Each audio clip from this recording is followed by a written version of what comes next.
Indian హిస్టరీలో భాగంగా మొఘల్ సామ్రాజ్యం గురించి ఇప్పుడు చూద్దాము. మొఘల్ సామ్రాజ్యం భారతదేశ చరిత్రలో మొఘల్ చక్రవర్తులకు ఒక ప్రత్యేక స్థానం అనేది ఉంది. ఆ మొఘల్ చక్రవర్తులు ఎవరు, ఆ ప్రత్యేక స్థానాన్ని అందించిన వ్యక్తులు ఎవరు అంటే బాబర్, హుమయూన్, అక్బర్, జహాంగీర్, షాజహాన్, ఔరంగజేబు. అయితే ఇక్కడ మొఘల్ చక్రవర్తులు వారి పరిపాలనా కాలం అనేది చూద్దాము. ఎప్పటి నుంచి ఎప్పటి వరకు అంటే 1526 నుంచి 1707 వరకు మొఘల్ చక్రవర్తుల పరిపాలనా కాలం. మొఘల్ చక్రవర్తులను పరిపాలించిన వాళ్ళు ఎవరెవరు ఏ కాలంలో పరిపాలించారనేది ఇప్పుడు చూద్దాము. ఇది ఆ లిస్ట్. ఫస్ట్ వన్ ఏంటి, బాబర్ క్రీస్తు శకం 1526 నుండి 1530 వరకు పరిపాలించాడు. హుమయూన్ 1530 నుంచి 1540 వరకు, మళ్ళీ తిరిగి 1555 నుంచి 56 వరకు.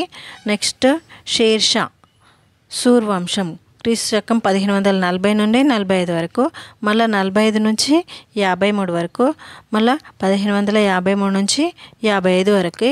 నెక్స్ట్ అక్బర్ 1556 నుంచి 1605 వరకు పరిపాలించాడు.